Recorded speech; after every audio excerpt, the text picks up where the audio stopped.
देखिए, सेना भर्ती को लेके नागौर जिले के जवानों के अंदर बड़ा जोश है और शेखावाटी अंचल के बाद अगर सबसे ज़्यादा सैनिक किसी ज़िले में तो नागौर, जोधपुर, बाड़मेर जिले के किसान के बेटे हैं जो हमेशा 62, 65, 71 और कारगिल की लड़ाई के अंदर सबसे पहली शहादत थी वो उसमें 7 जवान नागौर डिस्ट्रिक्ट के थे।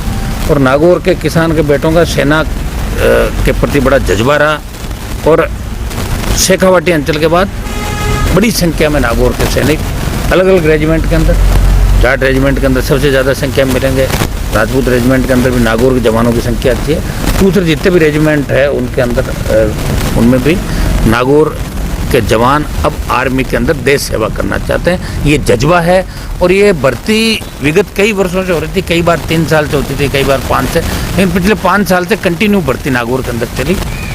इस बार कुछ न कुछ नीचे के स्तर से जो रिपोर्टिंग हुई है वो गलत रिपोर्टिंग के आधार पे नागौर जो जेडारो जयपुर में आता था इसको नागौर को जोधपुर एआरओ के अधीन दे दिया और अब ऐसा कह रहे हैं कि नागौर की जो भर्ती है जोधपुर के अंदर होगी। कल मेरी रक्षा मंत्री जी से पूरी बात हो गई करीब 10 मिनट तक और उन्होंने मुझे दिल्ली बुलाया है और 2-3 दिन बाद मैं दिल्ली जाऊँगा। मेरा आखिरी दम तक प्रयास रहेगा कि भर्ती नागौर के अंदर ही सेना भर्ती हो। नागौर के बच्चे लगातार सोशल साइट पे भी लगातार मेरे से मांग करें और मैं उनको भरोसा दिलाता हूँ कि मैं नागौर की भर्ती नागौर ज़िले के अंदर कराने के लिए पूरी ताकत लगाऊंगा, पूरा दम लगाऊंगा। और 2-3 दिन बाद दिल्ली जाके मुझे पूरा विश्वास है राजनाथ सिंह जी पे, उन्होंने मुझे आश्वस्त किया है और उम्मीद करते हैं कि भर्ती नागौर के अंदर होगी। ऐसा हनुमान बेनीवाल पूरा प्रयास आखिरी दम तक करेगा, पूरी ताकत नौजवानों के लिए लगा देगा भर्ती नागौर के अंदर कराने के लिए। मैं तो चाहता हूँ नागौर में सैनिक स्कूल भी खुले, प्रस्ताव तैयार करवा दिए। राजस्थान सरकार अगर हमारा सहयोग करेगी तो निश्चित रूप से दिल्ली की सरकार सैनिक स्कूल खोलने के लिए तैयार है और नागौर के अंदर सैनिक स्कूल का तोहफा भी हम दिलाएंगे। 3 केंद्रीय विद्यालय अतिरिक्त नागौर में खुले, मैंने तो 4 लिखे हैं, मेड़ता, परबतसर, डीडवाना और एक नागौर के अंदर अतिरिक्त केवी के लिए प्रस्ताव भिजवा रहे हैं हम लोग। जल्दी ये काम करेंगे। सड़कों का जाल नागौर में भी केंद्र की योजनाएं नागौर के अंदर रेल से लेके हवाई पट्टी से लेके सारे वो काम हो जो नहीं भी मेडिकल कॉलेज का तोहफा आप बताइए जाते ही नागौर को मिल गया, पूरा बजट भी आवंटित करा दिया। तो कोशिश ये रहेगी सेना भर्ती को नागौर से जाने नहीं दूंगा आखिरी दम तक। इतना मैं विषय है, पूरा देश चिंतित है। वर्ल्ड के अंदर जो शुरू से था कि इंडिया के अंदर कोरोना तेज़ी से फैलेगा, तेज़ी से इंडिया के अंदर कोरोना फैला, लाखों लोग इंडिया के अंदर संक्रमित हो गए। दिल्ली के अंदर तो बहुत बड़े हालात ख़राब हो गए। दिल्ली से मतलब जो वायरस 5-4 तरह का बताया उससे ऐसा लग रहा है कि और ज़्यादा डर लोगों को लगने लगा कि कितनी तरह का वायरस होगा।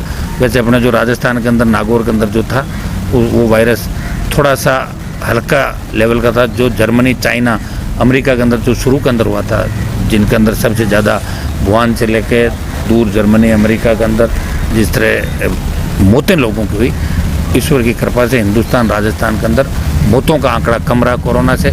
लेकिन फिर भी एक पैनिक और डर से ज़िंदगी जी रहे हैं हम सब लोग। मास्क लगा के जा रहे हैं, हमें मास्क लगाना भी है। कोरोना का ध्यान हमें रखना है, जब तक वैक्सीन इसका नहीं आ जाए। हाथ धोना, ध्यान रखना, एक एक चीज़ का ध्यान रखना। मैं तो इस कोरोना के दौर से गुजरा हूँ, मुझे खुद को कोरोना हो गया, लगातार पब्लिक के बीच रहता हूँ, करते करते करते आखिरी समय के अंदर कोरोना हुआ। और ईश्वर की कृपा से, लोक देवताओं की कृपा से, छोटे भाइयों के आशीर्वाद से और किसानों के आशीर्वाद से मैं जल्दी कोरोना को हरा के आपके बीच उपस्थित हुआ। मैं जब अस्पताल के अंदर था, यहाँ था, तो भी हर मामले का मैं ध्यान रखता था कि भाई मेरे लोग तकलीफ़ के अंदर तो नहीं है। नागौर की जो कानून व्यवस्था बिगड़ी है, राजस्थान की कानून व्यवस्था बिगड़ी है, इन सब के लिए मैं लगातार संपर्क में हूँ, प्रयास भी करूँगा। मैं आ गया हूँ, 2-3 दिन तो थोड़ा रेस्ट करेंगे, उसके बाद नए सिरे से नागौर राजस्थान के नए निर्माण के लिए मैं राजस्थान में मेरे छोटे भाइयों से अपील करता हूँ कि आप मजबूती के साथ आरएलपी को तो मजबूत करेंगे ही करेंगे, लेकिन किसान जवान के लिए जितने भी आपके जो चाहे नौकरियों के मामले हो, कर्जे के मामले हो, चाहे टिड्डी का मामला, अब लोकसभा चलेगी, टिड्डी के मामले को दोबारा हम पुरजोर तरीके से लोकसभा के अंदर उठा के विशेष पैकेज दिलाएंगे। ये बहुत बड़ा दुर्भाग्य है कि आज कोरोना एक मतलब हर चौथा, पाँचवा, छठा आदमी डर रहा है। कोरोना का इतना भय है कि बीमारी जितनी खतरनाक नहीं, उससे ज़्यादा भय से लोग मर रहे हैं इस कोरोना के अंदर। तो मैं अपील यही करूँगा कि डरने की आवश्यकता नहीं, कोरोना हो भी जाए तो ठीक हो जाएंगे। ध्यान नहीं रखना कि कोरोना नहीं हो। हमारा जिला भी 2000 का आंकड़ा छू रहा है, राजस्थान 62,000 का आंकड़ा छू रहा है, तो ये बहुत चिंता का विषय है। कोरोना से हमें बचाव ही इसका उपाय है। मैं आह्वान करता हूँ कि बहुत तकलीफ का दौर, आर्थिक व्यवस्था चकनाचूर हो गई। अभी जब तक वैक्सीन नहीं आ जाता तब तक हम लोग सुरक्षित नहीं हैं, हमारे बच्चे सुरक्षित नहीं हैं। सरकार ध्यान दे रही है, दिल्ली की सरकार भी कोशिश कर रही है, राजस्थान सरकार भी प्रयास कर रही है। हम सब मिलके इस कोरोना को हराएंगे और नए भारत, नए देश, नए विश्व, नए राजस्थान, नए जिले का निर्माण करेंगे।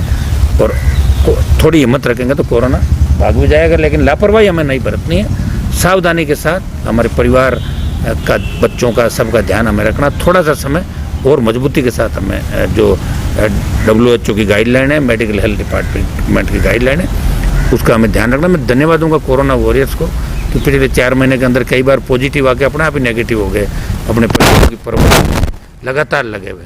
वो हर कोरोना वॉरियर्स, चाहे वो मेडिकल स्टाफ का होगा या दूसरे उसका होगा, चाहे दूसरे डिपार्टमेंट के जितने भी पानी, बिजली, सड़क, पुलिस, स्कूल, ये जिन डिपार्टमेंटों के लोग हैं, तो लगातार एजुकेशन के लोगों ने भी इस बार सहयोग दिया। मैं तमाम जो कोरोना वॉरियर्स हर डिपार्टमेंट के इसके अंदर लगे हुए थे, उनको मैं धन्यवाद देता हूँ। उनकी वजह से आज राजस्थान और नागौर देश के अंदर जो कोरोना पे काबू हम पा रहे हैं, कंट्रोल कर रहे हैं, मेडिकल हेल्थ डिपार्टमेंट जो कंट्रोल कर रहा है, निश्चित रूप से सराहनीय कदम है। भूख से लोग मरे नहीं, सरकारों ने ध्यान रखा। हर उस आदमी को जो रोज़मर्रा का एक एक दिन के लिए कमा के खाता था, उनको भी सरकारों ने सुध ली। सरकारों को भी मेरा धन्यवाद। और हम सब इस संकट की घड़ी के अंदर पार्टियों से ऊपर उठ के इस देश और प्रदेश और इस जिले को बचाने के लिए सब हम साथ हैं और कोरोना को भी हरा देंगे। आने वाला समय नौजवानों के लिए राजस्थान में अच्छा होगा, किसानों का युग होगा, किसानों का समय का, इतना विश्वास आपको दिलाता हूँ।